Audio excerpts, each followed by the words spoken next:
कैसे हो बच्चों सभी के सभी।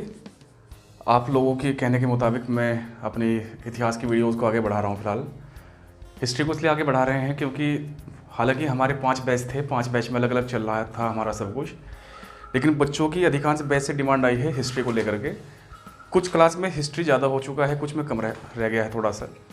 अब मैंने क्या काम किया है कि बिल्कुल एवरेज लिया है, ना तो आगे से लिया है ना पीछे से लिया है। एक नए जो है चैप्टर के साथ में नए प्रोग्राम को शुरू करूँगा यहाँ पर। आज हम पढ़ने जा रहे हैं महाजनपद पीरियड।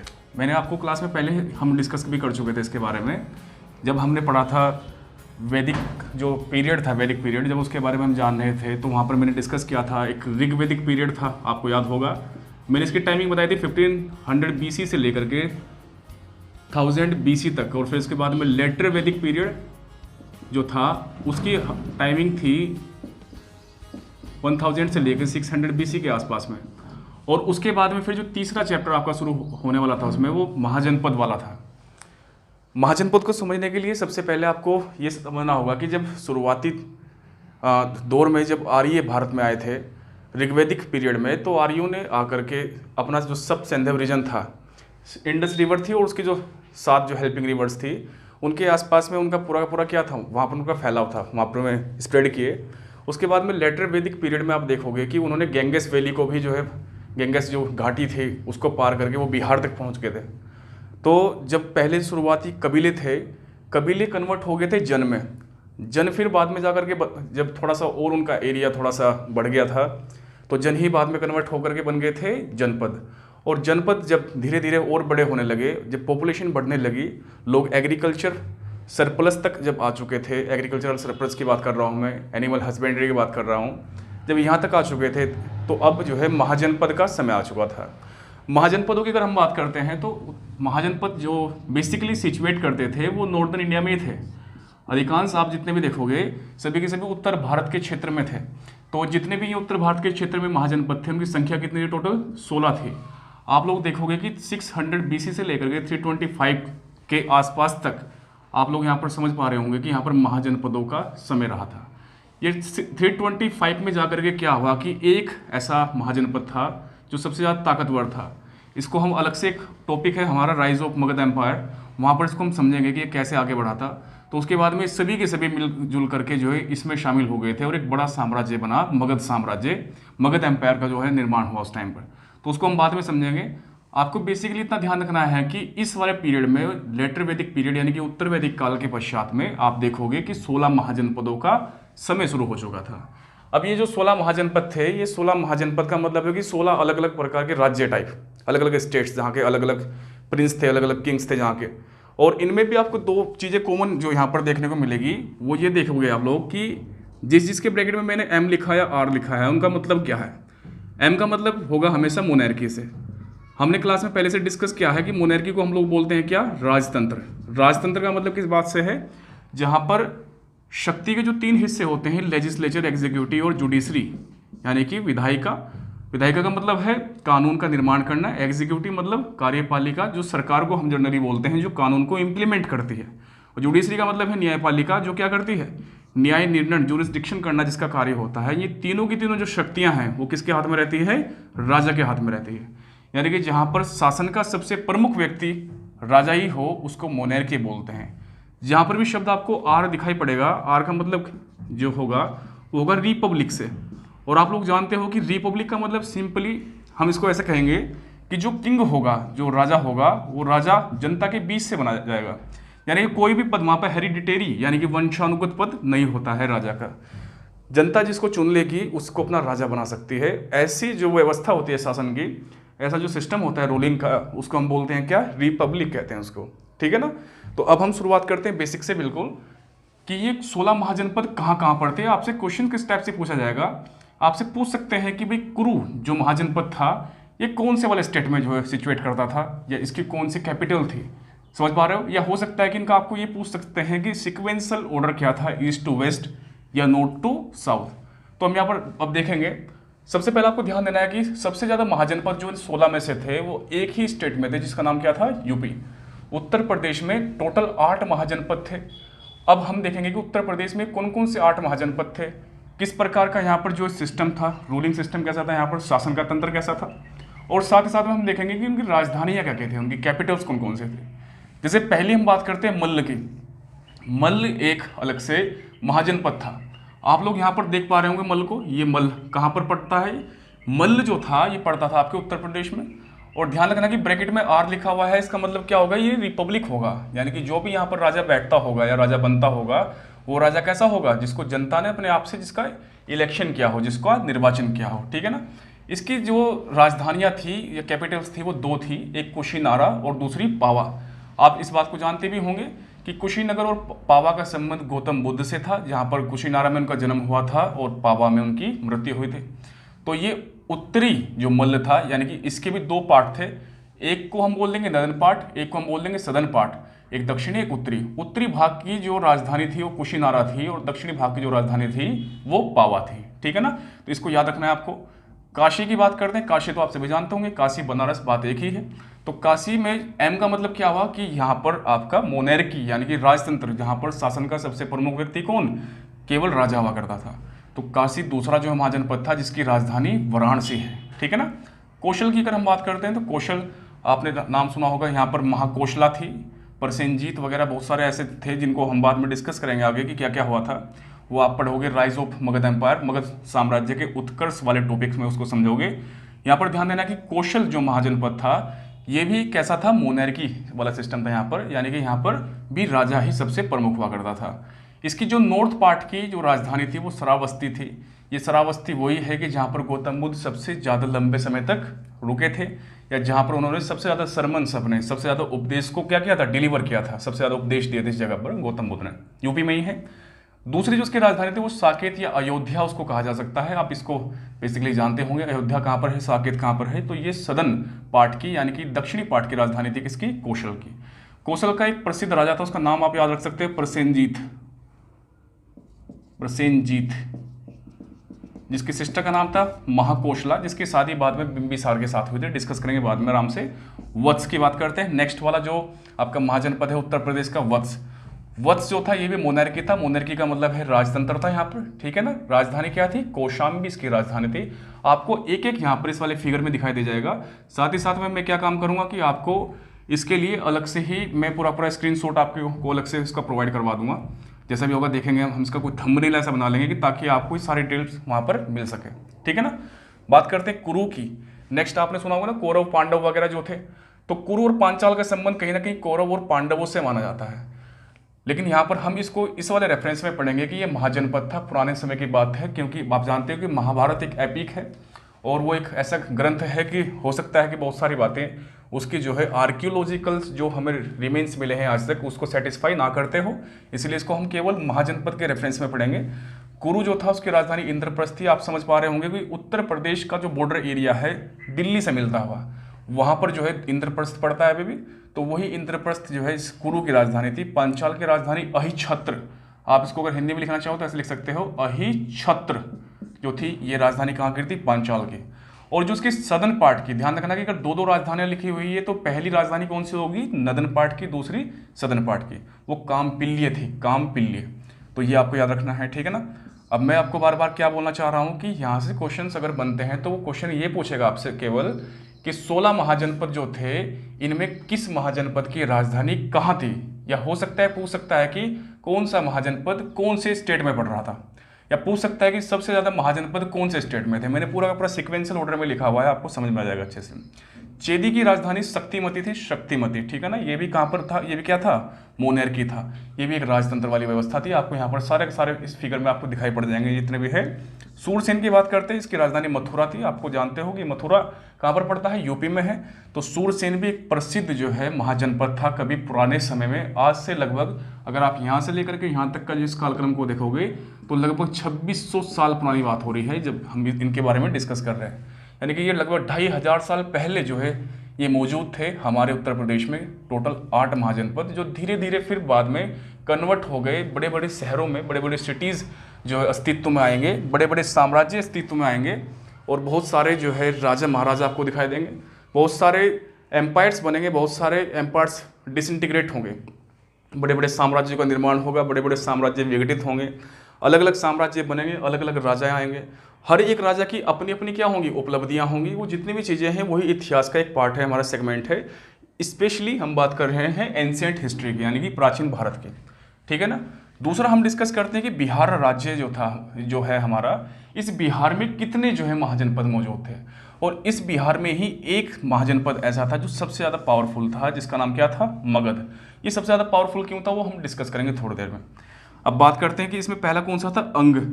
अंग भी अपने आप में क्या था, अंग एक मोनेर्की था। मोनेर्की का मतलब हुआ करता है किस बात से, ऐसा जो है महाजनपद जहाँ पर एक राजा होगा, राजा ही कानून बनाएगा, राजा ही कानून को लागू करेगा और राजा ही न्याय करेगा। यानी कि जहाँ पर शक्तियाँ, जो तीनों की तीनों शक्तियाँ हैं, वो किसके हाथ में होगी, वो राजा के हाथ में होगी।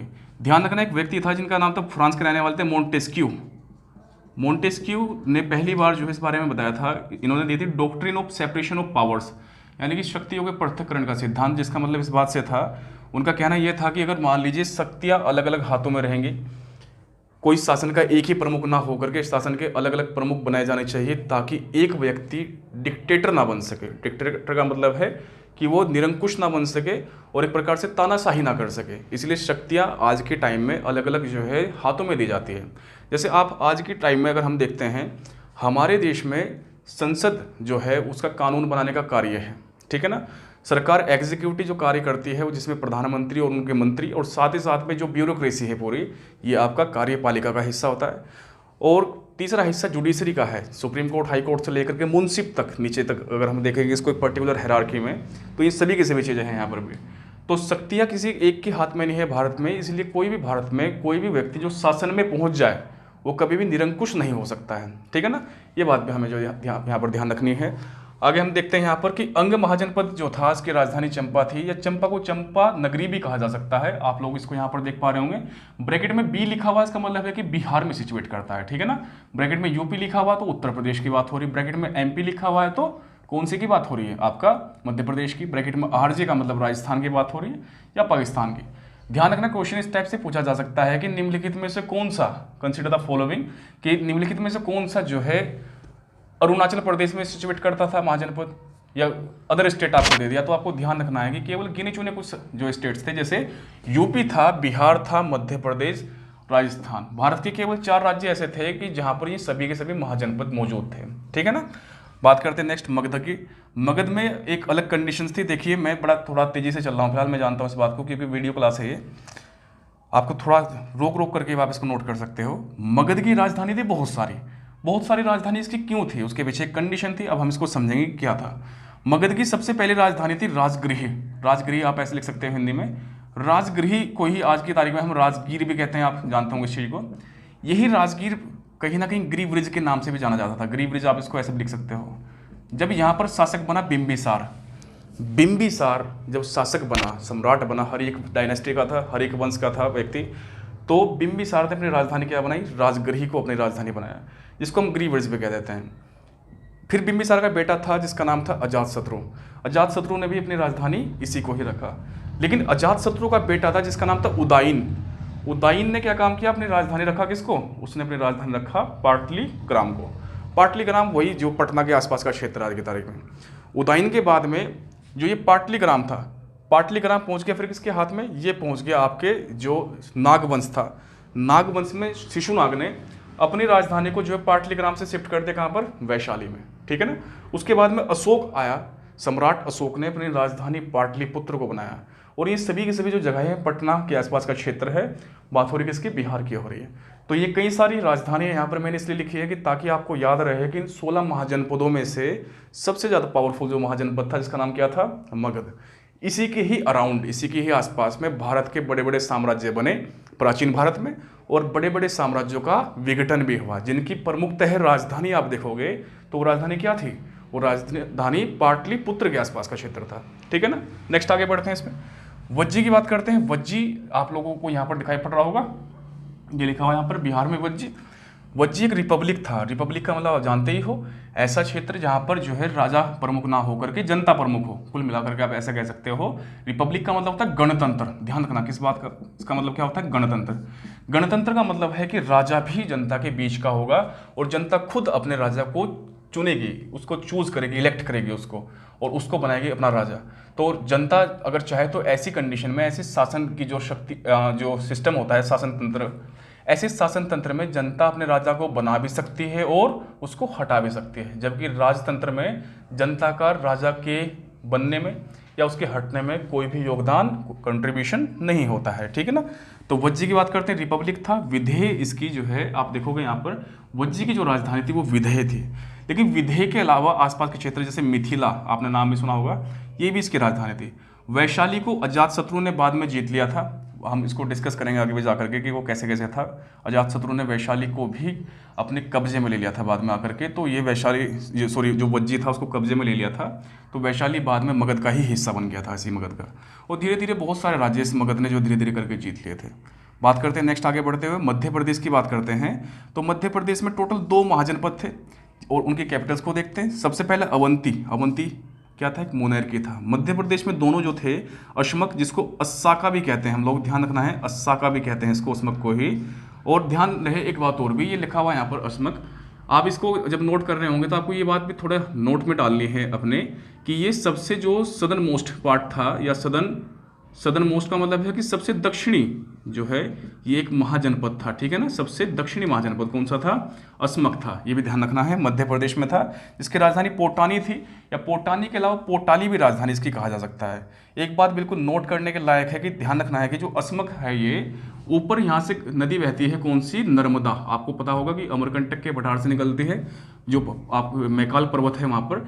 इधर जो है त्र्यंबक पठार नासिक के आसपास से निकलती गोदावरी, और गोदावरी फिर जाकर के गिरती बे ऑफ बंगाल में। इन दोनों के बीच में, समझ पा रहे हो ना, जो इनका क्षेत्र था, ऊपर से नॉर्थ पार्ट में कौन सी, नर्मदा, नीचे से गोदावरी, इन दोनों के बीच में सिचुएट करता था क्या, आपका अस्मक महाजनपद।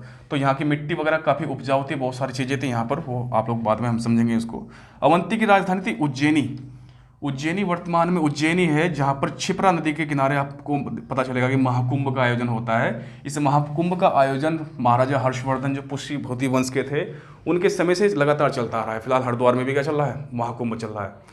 तो महाकुंभ भी अलग अलग जगह भरता है, गोदावरी के आसपास में भी रहता है, नासिक में भरता है महाकुंभ, हरिद्वार में भरता है महाकुंभ, प्रयाग में भरता है महाकुंभ, और उसके अलावा क्षिप्रा नदी में कहाँ पर, उज्जैन में भरता है महाकुंभ, ठीक है ना। तो इन बातों को हम जो नोट करते हुए चलेंगे। आगे हम बात करते हैं राजस्थान की। राजस्थान में केवल एक ही महाजनपद था, उसका नाम था मत्स्य, ठीक है ना, ये ध्यान रखना है, कौन सा था, मत्स्य। मैंने आपको पहले भी बताया कि मत्स्य पुराण 18 पुराणों में सबसे क्या है, ओल्डेस्ट है। एक मत्स्य पुराण पहले हमने डिस्कस किया है, तो वो सबसे पुराना है, सबसे बड़ा भी है, ठीक है ना। तो मत्स्य जो था ये कहाँ पर पड़ता था, राजस्थान में एक मोनेर्की था, यानी कि राजतंत्र था, और विराट नगर इसकी क्या थी, राजधानी थी। ये तो थे 4 स्टेट्स ऐसे जो भारत में महाजनपद थे सभी के सभी, लेकिन 2 महाजनपद ऐसे थे जो 2 देश में थे, पाकिस्तान में और आपके अफगानिस्तान में। अभी मैं डिस्कस करता हूँ। आप लोग यहाँ पर देखोगे गांधार, आपको यहाँ पर दिख रहा होगा, ये गांधार, ये वाला। तो गांधार में मोनार्की वाला सिस्टम था, पाकिस्तान और अफगानिस्तान के बॉर्डर का जो क्षेत्र था ये वहाँ पर मौजूद था, ठीक है ना, जिसकी राजधानी थी तक्षशिला। तक्षशिला आपको पता भी होगा कि यहाँ पर विश्व का सबसे प्राचीन जो एक यूनिवर्सिटी थी, विश्वविद्यालय था, वो मौजूद था, जहाँ से जीवक जैसे बड़े बड़े जो ये थे आपके चिकित्सक, उन्होंने जो शिक्षा प्राप्त की थी वहाँ से। काम्बोज की अगर बात करते हैं तो रिपब्लिक था, ध्यान रखनी इस बात को, रिपब्लिक था जो पाकिस्तान में पड़ता था, वर्तमान क्या जो पाकिस्तान है उसमें मौजूद था ये। और पाकिस्तान में एक डिस्ट्रिक्ट है हजारा, जहाँ पर ये पड़ता था। राजापुर इसकी क्या थी, राजधानी थी। अब मैं आपको फाइनली एक बात को और को कंक्लूड करूंगा यहाँ पर। ये क्लास मैंने आपको यूपी एसआई या जो स्टेट एग्जामिनेशन है कुल मिलाकर के पीसीएस आईएएस को छोड़ करके जो बाकी के हैं उनके पर्सपेक्टिव से कराई है। इसका मतलब क्या है कि यहाँ पर ज़्यादा डिटेल में जाने की जरूरत नहीं है, लेकिन जितना भी जो है डिटेल क्वेश्चन यहाँ से बन सकता है, मुझे नहीं लगता किसी एग्जाम में, मैंने नहीं देखा आज तक कि इससे बाहर कोई क्वेश्चन वहाँ पर आएगा आपके पास में। बस ध्यान रखना है आपको कि कौन कितने महाजनपद थे, उनका टाइम पीरियड क्या था, कौन से महाजनपद की कैपिटल कौन सी थी, कौन सा महाजनपद कौन से स्टेट में था, कौन सा महाजनपद मोनेर्की था या वो रिपब्लिक था, राजतंत्र था या गणतंत्र था। सिक्वेंशियल ऑर्डर पूरा मैप में आप देख सकते हो, चाहे नॉर्थ से ईस्ट का मामला हो, सॉरी नॉर्थ से साउथ का मामला हो या ईस्ट से वेस्ट का मामला हो, जैसा भी क्वेश्चन आए आपके पास में आप उसको डेफिनेटली कर सकते हो, ठीक है। देखो मैंने आपको बताया कि 16 महाजनपद कौन कौन से थे। आपने देखा है कि 600 बीसी से लेकर के 325 बीसी के बीच का जो टाइम पीरियड था लगभग 275 साल। इन 275 सालों में जो है बहुत सारे महाजनपद बने थे, जितना मैंने आपको बताया। और मैंने बाद में बताया आपको, एक टॉपिक बताया मैंने, इमरजेंस ऑफ मगधा या राइज ऑफ मगधा। इसका मतलब है कि इनमें सभी में जो सबसे पावरफुल था वो कौन था? मगध था। अब ये मगध इतना पावरफुल क्यों हुआ, क्या कंडीशंस थे और कौन कौन से फैक्टर्स ऐसे थे कि जो रेस्पॉन्सिबल थे मगध के राइज के लिए, इसके उत्थान के लिए या इसके उत्कर्ष के लिए? तो आप चैप्टर का नाम भी डाल सकते हो मगध का उत्कर्ष या इमरजेंस ऑफ मगधा, ठीक है ना। अब बात करते हैं कि यहाँ पर क्या था कंडीशन। अगर हम बात करते हैं, देखो 16 महाजनपद थे जो आपस में, जिनमें लड़ाई वड़ाई हुई, युद्ध वुद्ध हुए, छोटे मोटे जो भी कंडीशन रही, तो एक महाजनपद ने दूसरे को कंक्वेयर कर लिया। कंक्वेयर का मतलब है उसको उसने उसको जो है कब्जा कर लिया, उस पर उसको जीत लिया, उसको हासिल कर लिया। तो लास्ट में 4 पावरफुल ऐसे जो है महाजनपद बचे कि जिनके बीच में क्या था, स्ट्रगल चल रहा था, संघर्ष चल रहा था जिनके बीच में, ठीक है ना।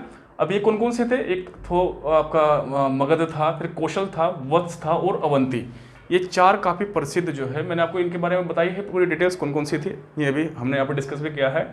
तो इनमें जो क्या था कि इनमें चारों में संघर्ष जारी था, स्ट्रगल था इनमें क्या हुआ कि इनमें जो मगध था, मगध जो है ज़्यादा जल्दी या सबसे ज़्यादा या विक्टोरियस जो है बाद में इमर्ज हुआ।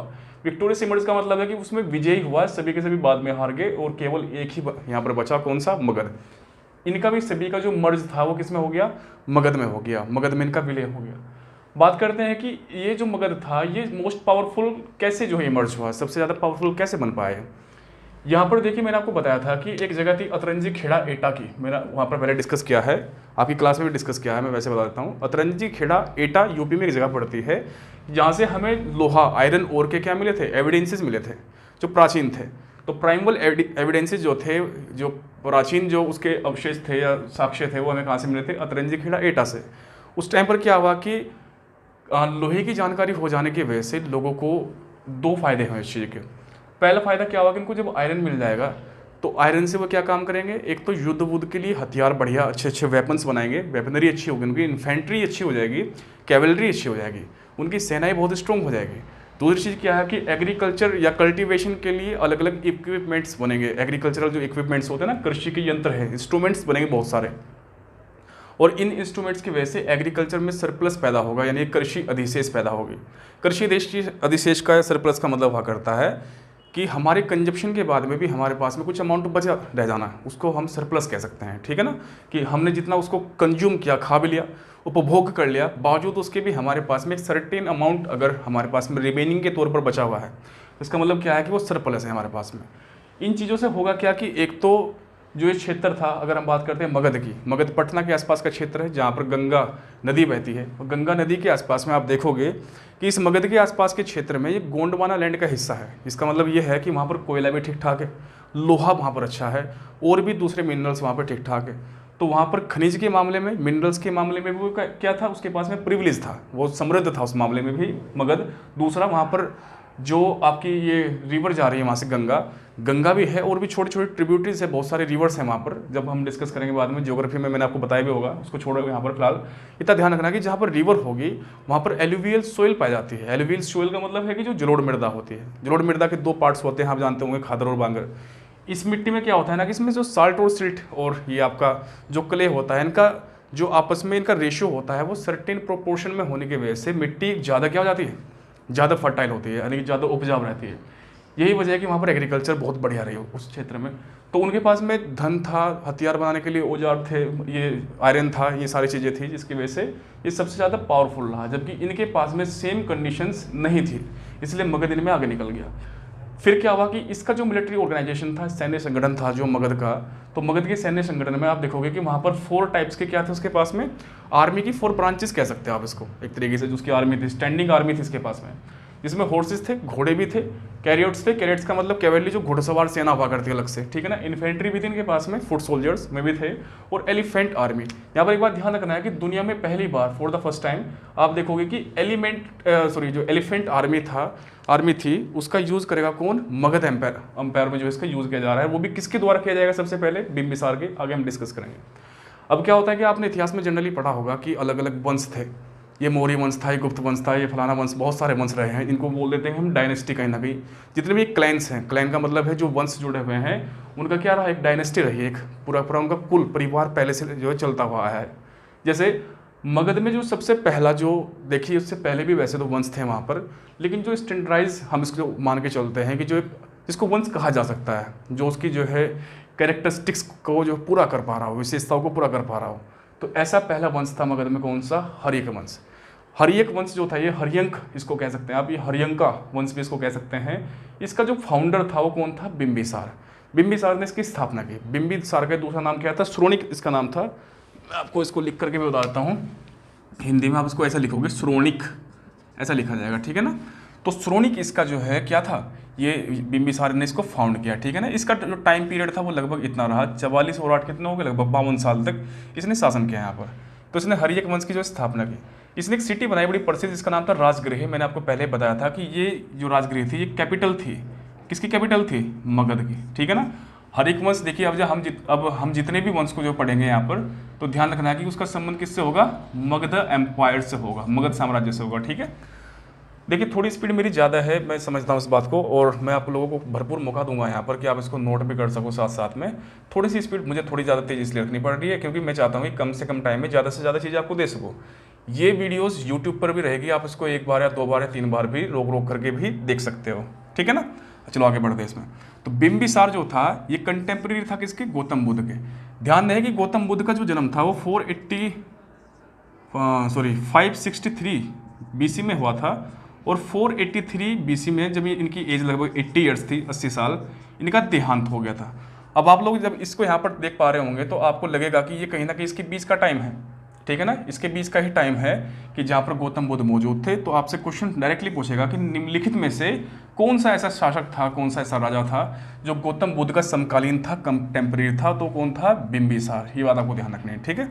फिर इसको हमने कहा गया है सैन्य, इसको सैन्य कहा गया है, चाहे आप हिंदी में भी इसको लिख लीजिएगा तो हिंदी में भी सैन्य कहा जाएगा। सैन्य इसलिए कहा गया है क्योंकि ये फर्स्ट पर्सन था पूरे वर्ल्ड में, फर्स्ट ऐसा किंग था, पहला ऐसा किंग था कि जिसके पास में क्या था? एक स्टैंडिंग आर्मी थी, एक स्थायी सेना थी। स्थायी सेना का मतलब है, जैसे मैंने आपको ये पूरा जो स्ट्रक्चर समझा इसकी सेना का, ये वाले इसके पास आर्मी थे।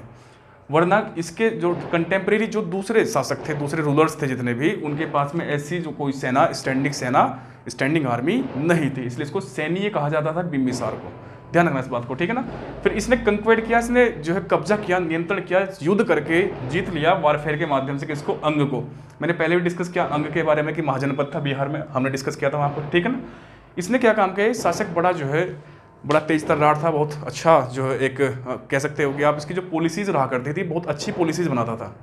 तो इसने बहुत सारी जगह को तो जो है डायरेक्टली वारफेयर के माध्यम से बैटल्स किए, बहुत सारे जो लड़ाइयाँ लड़ी, स्ट्रगल किया, तब जीता। कुछ के साथ में इसने अपने क्या एक एलाई जो उनके साथ में बना लिया, एक प्रकार से उनके साथ में क्या किया? एसोसिएटेड हो गया था अलग अलग जो है अपनी पॉलिसीज़ के माध्यम से, जिसमें थी एक मैरी पॉलिसी। ये क्या काम करता था कि दूसरे राजाओं से अपने आप को सुरक्षा प्रदान करने के लिए उनके परिवार में किसी लड़की से शादी कर लिया करता था। जैसे इसने बिंबिसार ने शादी की, कौशल जो राज्य था, या कौशल जो आपका एक महाजनपद था, उसके राजा थे प्रसेनजीत, उनकी सिस्टर थी महाकोशला, जिसके साथ में इसने क्या किया? शादी की। यहाँ पर एक बात नोट करने की है कि प्रसेनजीत ने महाकोशला का जब शादी की थी इसके साथ में बिंबिसार की, तो उसको डाउरी के रूप में, दहेज के रूप में काशी जो उसने दिया था। ध्यान रखना, मैंने आपको थोड़ी देर पहले बताया था कि काशी भी एक अपने आप में क्या था? एक महाजनपद था, एक छोटा महाजनपद था। तो काशी को एज ए डाउरी इसने जो है दिया था किसको? बिंबिसार को, ठीक है ना। लेकिन उस पर कंप्लीट कंट्रोल नहीं दिया था, बस केवल उसका जो क्षेत्र था वहाँ से होने वाला जो प्राप्त हुआ करता लैंड रेवेन्यू वगैरह, भू राजस्व, उसका अधिकार दिया गया था बिंबिसार को। बाकी उस पर कंट्रोल अभी भी किसका था? अभी भी प्रसेनजीत का था। लेकिन उससे प्राप्त होने वाला जो लैंड रेवेन्यू था वो बिंबिसार को मिलता था, ठीक है ना। साथ में उसकी शादी हुई। फिर दूसरी जो महिला थी जिसके साथ में मैंने शादी की, रानी थी, राजकुमारी, प्रिंसेस, तो वो कौन थी? चेल्लाना। चेल्लाना कौन थी? लिच्छवी एक स्टेट था, एक महाजनपद टाइप का था। तो लिच्छवी जो था वहाँ का राजा था चेटक। चेटक की जो सिस्टर थी जिसका नाम था चेल्लाना। देखो चेटक, चेल्लाना, यहाँ भी याद रहेगा। महाकोशला कौशल के थे, ठीक है, उसकी शादी हुई। ऐसे ही जो एक माद्रा का किंग था जिसकी बेटी थी जिसका नाम था केमा, ये माद्रा के राजा की बेटी थी केमा, जिसके साथ में भी इसने क्या की? शादी, ठीक है ना। फिर इसने एक फिजिशियन था, फिजिशियन एक चिकित्सक था, एक राजा था अवंती का, मध्य प्रदेश में पड़ती जगह, मैंने आपको पहले बताया है। एमपी में राजा प्रद्योत नाम था इसका। प्रद्योत जो है ये सफ़र कर रहे थे किससे? ज्वाइंडिस से। पीलिया से, ये पीलिया से ग्रसित थे। तो इनके ट्रीटमेंट के लिए इन्होंने अपने जो पर्सनल फिजिशियन था जीवक, उस जीवक को इन्होंने कहाँ पर भेजा, प्रद्योत की चिकित्सा करने के लिए। तो ये एक काइंड हार्टेड पर्सन भी आप इसको कह सकते हो, एक अच्छे हृदय का व्यक्ति था। कौन? बिंबिसार। ध्यान रखना कि जीवक की जो एजुकेशन हुई थी वो तक्षशिला यूनिवर्सिटी से हुई थी। मैंने आपको पहले भी डिस्कस किया इसके बारे में, तक्षशिला यूनिवर्सिटी से। यहाँ तक कि खुद में बिंबिसार ने भी तक्षशिला से ही क्या ली थी, शिक्षा ग्रहण की थी। फिर बिंबिसार का बेटा था जिसका नाम था अजातशत्रु। अजातशत्रु का दूसरा नाम कुणिक भी था। ध्यान रखनी यहाँ पर एक बात की, अजातशत्रु जो था, इस नाम का मतलब ये है कि जिसका कोई शत्रु पैदा ना हुआ हो। तो ये नाम था किसका, अजातशत्रु का। अजातशत्रु को ये माना जाता है कि ये मर्डरर था अपने फादर का, पितृहंता। किसने अपने फादर की हत्या की थी, उस वाले वंश में यानी कि हरिक वंश में अपने आप को जो सिंहासन की प्राप्ति करने के लिए, ठीक है ना, इनकारनेशन के लिए। तो इसने क्या काम किया कि उनको जो बंदी बना लिया या उनकी हत्या कर दी, और खुद बाद में आकर के ये सम्राट बना कहाँ का, मगध का। तो मगध में ये रहा लगभग 32 साल के आसपास, 28 साल के आसपास में। आप देखोगे यहाँ पर 28-32 साल, सॉरी 32 साल। तो 32 साल में इसने क्या क्या किया, इसने जो प्रसेनजीत ने काशी दिया था बिंबिसार को, कौशल की जो राजकुमारी महाकौशला थी उसकी शादी में, वो डोरी के तौर पर दिया था काशी। इसने कंप्लीट क्या कर लिया, उसके ऊपर कंट्रोल कर लिया। इसने कहा कि मैं नहीं मानता इस चीज़ को, जो भी है। इसने अपने पिता की हत्या कर दी। तो जाहिर सी बात है कि महाकौशला तो विडो होगी उस टाइम पर। तो प्रसेनजीत ने गुस्से में आकर के क्या काम किया, इस काशी पर अपना कंट्रोल वापस कर लिया। जिस वजह से गुस्सा आ गया किसको, अजातशत्रु को। तो इसने जो है उस पर आक्रमण किया, इन्वेजन किया, और इन्वेड करने के बाद में काशी को फिर से क्या कर लिया, उसको कंक्वाइड कर लिया, कंप्लीट कंट्रोल कर लिया उस पर, ठीक है ना। फिर इसने क्या काम किया, अजातशत्रु ने ही वज्जी, मैंने आपको पहले भी डिस्कस किया ऊपर वहाँ पर, कि वज्जी जो था आपका बिहार में पड़ता था, उसको डिफीट करके इसने उस पर भी कब्जा कर लिया, ठीक है ना। और इसने जो सबसे पहला जो सबसे इंपॉर्टेंट काम इसके समय में हुआ वो हुआ कि इसने फर्स्ट जो है बुद्धिस्ट काउंसिल बुलाई, जिसको हम बोलते हैं प्रथम बौद्ध संगति। बौद्ध संगति का मतलब क्या है कि जहाँ पर बहुत सारे बुद्धिस्ट मॉन्क्स इकट्ठे होते हैं और अपने जो धर्म है, जो रिलीजियन है, उनका जो सेक्ट है, उस सेक्ट से जुड़े हुए बहुत सारी चीज़ों को जहाँ पर निपटारा किया जाता है। बहुत बड़े बड़े ग्रंथ भी लिखे जाते हैं, एपिक्स लिखे जाते हैं बहुत। जैसे आपने सुना होगा ना, विनय पिटक, अभिधम्म पिटक, बहुत सारे त्रिपिटक्स थे ये। इनका बहुत सारा संकलन हुआ, बहुत सारा अलग अलग जगह जो 4 बुद्धिस्ट काउंसिल हुए, उन 4 बुद्धिस्ट काउंसिल्स में आप देखोगे कि इनका क्या हुआ, इनका जो है एक तरीके से कोडिफिकेशन हुआ। बहुत सारी चीज़ें ऐसी हैं जो हम आगे पढ़ेंगे, उसको समझेंगे हम। बस इतना ध्यान रखना कि गौतम बुद्ध की डेथ हुई थी 483 BC में, और उसी समय उनकी मृत्यु के तुरंत पश्चात इन्होंने राजगृह में, जो राजधानी थी मगध की, वहाँ पर पहली या प्रथम बौद्ध संगति का आयोजन किया, जहाँ पर गौतम बुद्ध की मृत्यु के पश्चात में बौद्ध धर्म को आगे कैसे लेकर के जाना है, इस बारे में बहुत सारे जो बुद्धिस्ट मॉन्क्स थे, बहुत सारे बौद्ध भिक्षु थे, उन्होंने मीटिंग की, और मीटिंग करके आगे के जो बहुत सारे मार्गों का क्या किया, उनको बनाया कि आगे हम ऐसे ऐसे करेंगे। जिस टाइम पर हम गौतम बुद्ध को पढ़ेंगे तो वहाँ पर एक बार फिर से मैं ये चीज़ें रिवाइज करवा दूंगा आपको कि कैसे था। इसी का एक बेटा था जिसका नाम था उदाइन। कुछ इतिहासकारों का तो यहाँ तक भी मानना है कि उदाइन भी अपने फादर अजातशत्रु की तरह एक मर्डरर था। एक तरीके से मर्डरर का मतलब यहाँ पर समझना है पितृहंता था, मर्डरर ऑफ फादर। अपने पिता की इसने भी हत्या की गद्दी प्राप्त करने के लिए, ठीक है ना। तो इसने जो है, जो सबसे बड़ा काम इसके समय में हुआ वो था कि इसने किसका जो निर्माण की स्थापना की, पाटलिग्राम की।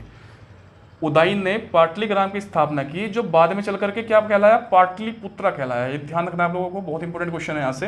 पाटलिपुत्रा जो बना, और ये पाटलिपुत्र वर्तमान में किस नाम से जाना जाता है, पटना। और पटना किसकी राजधानी है, बिहार की। और मगध साम्राज्य कहाँ पर पड़ता है, बिहार में पड़ता है। ये सारी बातें यहाँ पर ध्यान रखें। तो बस इसके बारे में केवल इतना इसकी उपलब्धि थी इतिहास में। इसका के बाद में फिर आप देखोगे कि जो अंतिम जो सम्राट था, या सम्राट समझ लो अंतिम राजा था या शासक था, इनका लास्ट ओवर था, उसका नाम था नागदशक। तो हर्यक वंश में जो कहानी बिंबिसार से शुरू हुई, कहानी खत्म हुई कहाँ पर आकर के, नागदशक पे। यहाँ पर आप लोग एक बात और भी नोट करोगे कि बिंबिसार ने इनके साथ में इतने सारे संबंध स्थापित किए। उसने जो है बहुत सारी जगह को जो हासिल भी किया, ठीक है ना। उसके बेटे ने आकर के फिर बहुत सारी जगह को जो हासिल किया। आप लोग देख रहे हो कि जो इनका जो एम्पायर था, जो इनका पर्टिकुलर एक रीजन था, वो लगातार एक्सपेंड कर रहा था। यानी कि इन्होंने क्या किया, इन्होंने साम्राज्य का विस्तार किया। यानी कि मगध जो था उसको पावरफुल बनाने में, अगर हम कहें कि कोई श्रेय जाता है किसी को, तो वो उसके शासकों को भी जाता है। बाद में आप देखोगे कि चंद्रगुप्त मौर्य जो था, उसने भी अपने इस जो मगध एम्पायर में बाद में आकर के बैठेगा, तो मगध जो साम्राज्य है उसका जो राजा बनेगा, उसके बाद में वो भी बहुत दूर तक एक्सपेंड कर जाएगा। और पूरा पूरा जो उत्तर भारत का क्षेत्र होगा, उत्तर भारत में भी जो है मध्य भारत का भी कुछ हिस्सा उसमें जाएगा, तो आप देखोगे, और पूर्वी भारत का यहाँ तक फैल जाएगा पूरा पूरा मगध साम्राज्य। आगे अशोक तक जा करके जो कहानी की शुरुआत की मगध साम्राज्य के विकास की, किसने? आपके बिंबिसार ने। उस कहानी का अंत करेगा कौन? सम्राट अशोक। उसको हम आगे समझते हैं। देखिए, अब मैं इसको कंक्लूड करता हूँ, बाकी ज़्यादा लॉन्गेस्ट वीडियो नहीं बना सकता फिलहाल में। अब आपको स्टार्टिंग से पता चल गया है कि 16 महाजनपद कौन से थे, ठीक है। उसमें मगध का कैसे कैसे जो उसने राइज किया, और उसका ही हम फिलहाल एंड करने वाले हैं। और फिर बाद में एक नया टॉपिक स्टार्ट होगा, जिसको हो सकता है मैं 1 या 2 दिन के बाद में वीडियो आपके पास में जो अपलोड कर दूंगा, उसके भी जैसे भी होगा देखते हैं। अब देखते हैं कि जो ये मगध साम्राज्य था, मगध साम्राज्य का जब राइज हुआ तो पहले हर्यक वंश था। मैंने आपको उसके 3 राजाओं के बारे में बात बताई है, बिंबिसार, अजातशत्रु और उदयन। यहाँ तक की बातें हो गई थी। लास्ट में मैंने आपको बताया था कि लास्ट वाला शासक था नागदशक, जिसके बारे में ऑलरेडी हम डिस्कस कर चुके हैं।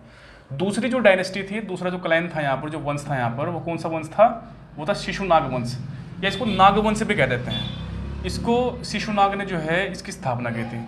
कुछ टीचर्स या कुछ जो है किताबों में ऐसा लिखा हुआ है कि इसको जब ये छोटा सा था, शिशु था, तो उसको नाग ने डस लिया था। ऐसा पेपर में नहीं आएगा, ठीक है ना। तो इसलिए उस बात से हमें कोई मतलब नहीं कि इसको नाग ने डसा था कि जो है कोबरा ने डसा था। इतना ध्यान रखना है बस कि शिशुनाग ने इसकी स्थापना की, नागवंश की।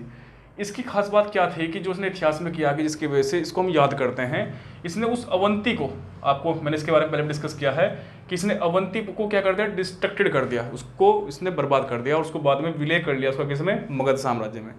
ये जो अवंती था, अवंती की मैंने जैसे स्टार्टिंग में बताया था, 4 प्रमुख जो स्टेट्स थे, राज्य थे, जिनके बीच में क्या था? स्ट्रगल था, कॉन्फ्लिक्ट था। उनमें से एक प्रमुख कौन सा था? अवंती भी था।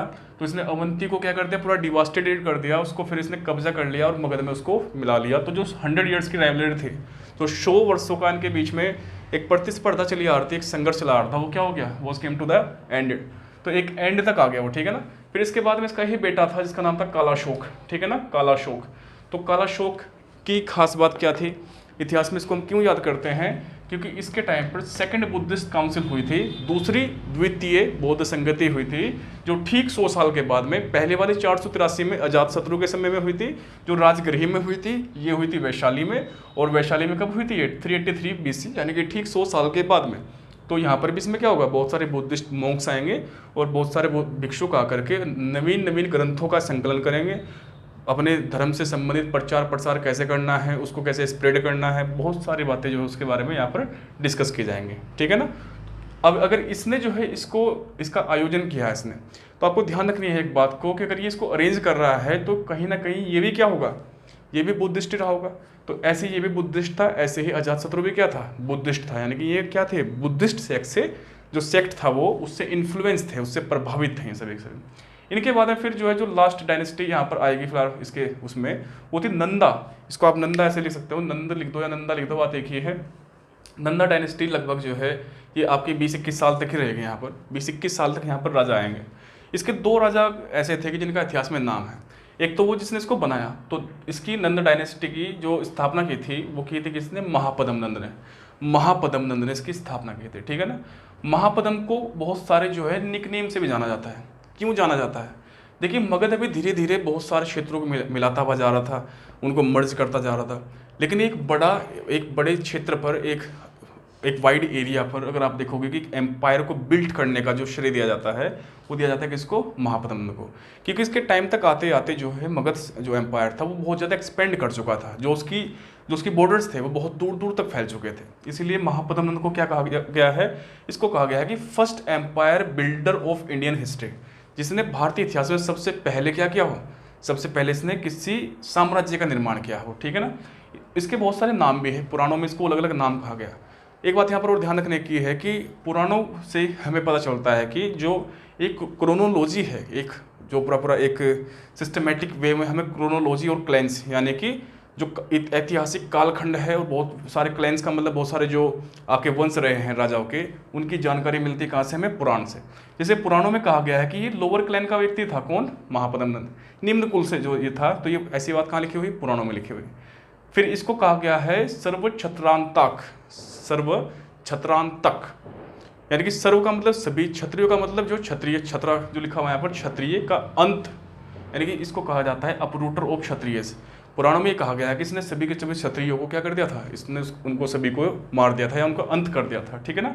इसका दूसरा नाम है उग्रसेन। उग्र का मतलब है कि उग्र का मतलब आप समझ पा रहे हो कि जो थोड़ा सा उग्र जिसमें हो, थोड़ा उग्र का मतलब क्या कहूँ मैं? थोड़ा हाइपर होना, थोड़ा एक्सट्रीम होना, एक्सीड करना। और सेना का मतलब तो आप जानते ही हो, आर्मी, यानी कि जिसके पास में क्या थी अपनी ओनर ऑफ ह्यूज आर्मी, एक बड़ी सी जो है आर्मी का क्या था ये ओनर था उसको, यानी कि दुनिया में उस समय की अगर बात की जाए तो सबसे बड़ी अगर किसी के पास सेना थी तो वो दुनिया में एक ही था, और वो कौन था? महापद्मनंद। ठीक है, इसके बाद में फिर इसको एकराट कहा गया। देखो राजाओं के कई सारे नाम होते हैं, जैसे विराट, एकराट, सम्राट, अलग अलग। एकराट का मतलब होता है सोल मोनर्क, यानी कि एक ही राजा, यानी कि जब ये था भारत में तब कोई दूसरा राजा हुआ ही नहीं था, ऐसा मतलब पुराणों में लिखा गया है। कहाँ लिखा गया है ऐसा? पुराणों में। बाकी हो सकता है कि अलग अलग जगह पर राजा होंगे, वो नहीं हमें जानकारी है, लेकिन पुराण क्या कहते हैं कि जब ये राजा था उस समय कोई दूसरा राजा था ही नहीं। इसका मतलब आप बड़े गंभीरता से सोचना है इसको कि इसने किसी दूसरे को राजा रहने नहीं दिया। इसका मतलब क्यों नहीं रहने दिया होगा? क्योंकि बहुत ज़्यादा क्या रहा होगा? पावरफुल रहा होगा। इसी के वंश से एक व्यक्ति और था, इसका नाम धनानंद है। मैं आपको एक बार क्लियर करना चाहूँगा, बच्चे बड़े कन्फ्यूजन में रहते हैं कि धनानंद था कि घनानंद, तो ध्यान रखना है धनानंद डी वाला ध धोखा, वो धोखे वाला जो ध है ना उससे बनता है धनानंद। तो धनानंद जो है एक प्रमुख शासक था इसका, इसके बारे में थोड़ी जानकारी लेते हैं। इसका दूसरा नाम जो ग्रीस के लोग थे, ग्रीस आप जानते हैं, यूनान के जो लोग थे उन्होंने इसको एग्रामीज कहा या जेंड्रामीज कहा, एग्रामीज या जेंड्रामीज इसको कहा। ठीक है ना, एक यूनान का ही था, बड़ा प्रसिद्ध जो है एक व्यक्ति, एक जिसका विश्व को वर्ल्ड की विक्ट्री करना चाहता था, विश्व को जीतना चाहता था, जिसका नाम था अलेक्जेंडर द ग्रेट या सिकंदर महान जिसको कह देते हैं। सिकंदर ने इसके टाइम पर ही नॉर्थ वेस्ट इंडिया, यानी कि जो हमारा नॉर्थ वेस्ट, आप समझ पा रहे होंगे अगर मैं बात करता हूँ इंडिया के इस वाले पर्टिकुलर क्षेत्र की, जहाँ पर पाकिस्तान वाला क्षेत्र था, ये नॉर्थ वेस्ट हमारा जो क्षेत्र था, इसने यहाँ पर आक्रमण किया नॉर्थ वेस्ट रीजन में, यानी कि उत्तर पश्चिमी क्षेत्र में भारत के, जहाँ का राजा पोरस था। और पोरस ने इसके साथ में बड़ा जो है वीरता के साथ में उसने लड़ाई भी लड़ी, लेकिन पोरस हार गया था बाद में। लेकिन इसने पोरस को वापस उसकी गद्दी पर रेस्टोर कर दिया था, उसकी वीरता से जो प्रभावित होकर के, इन्फ्लुएंस होकर के। तो हम उसको बाद में डिस्कस करेंगे वो कैसे कैसे हुआ। लेकिन ये क्या काम किया कि इसने जब यहाँ पर आक्रमण कर दिया तो ये गैंगेटिक वैली का मतलब है कि जो गंगा की घाटी है, गंगा का क्षेत्र, यानी कि उत्तराखंड का जो क्षेत्र है, यूपी का क्षेत्र है, ये यहाँ तक आना चाह रहा है। और ये जो गंगा का क्षेत्र है ये सिर्फ उत्तराखंड यूपी में नहीं, बिहार तक है, जहाँ पर किसका कब्जा था? जहाँ पर था मगध साम्राज्य। और मगध साम्राज्य का शासक कौन था उस टाइम पर? धनानंद। तो ये जो है गंगा को पार करके धनानंद पर आक्रमण करना चाहता था। लेकिन इसको पता चला कि धनानंद के पास में तो क्या है, ह्यूज आर्मी है, एक बड़ी सेना है, जिसमें 20,000 तो कैवलरी का मतलब है घुड़सवार थे, 20,000 के आसपास इन्फेंट्री पैदल सैनिक थे, 2,000 के पास में कैरियट्स यानी कि जो रथ सेना, रथ वाले हुआ करते हैं वो थे, 3,000 के आसपास में इसके पास एलिफेंट्स थे। ये एलिफेंट लाए थे कहाँ से? जो लोहे की खोज हुई थी वहाँ पर, और बाद में लोहे का यूज हुआ आयरन का, तो उससे जंगलों वंगलों की सफाई हुई, तो बहुत सारे हाथियों को डोमेस्टिकेट किया गया। डोमेस्टिकेट मतलब उनको पालतू बनाया गया। तो उसके बाद में फिर धीरे धीरे इनकी सेना में शामिल होने लगे। इतनी बड़ी आर्मी को देख करके कोई भी शासक को, अलेक्जेंडर क्या हो गया, ये डर गया था। किससे? जो नंदों की आर्मी थी, जो नंद वंश की आर्मी थी। इसलिए इसने अपने मार्च को स्टॉप किया, अपना वहीं पर अभियान रोक दिया, और ये जो है वापस जाने लगा। और वापस जाते टाइम एक बार ध्यान रखना है कि 323, ये अलग से नोट कर लेना है, बीसी में, यानी कि 323 ईसा पूर्व में इसकी सिकंदर की एक जगह पड़ती है जिसका नाम था क्या? बेबीलोन। तो बेबीलोन में इसकी डेथ हो गई थी। ठीक है ना, और इसके डेथ के पश्चात में अलेक्जेंडर की, आप देखोगे कि वहाँ पर एक व्यक्ति था जिसका नाम था सेल्यूकस निकेटर। तो सेल्यूकस निकेटर जो कि इसका जो है क्या था, इसका कमांडर इन चीफ था, या आप कह सकते हो कि जो इसका सेनापति था, वो बना फिर क्या? वहाँ का राजा यूनान का। तो आज के वाले मामले में तो मैं इतना ही आपको यहाँ पर क्लियर करूँगा।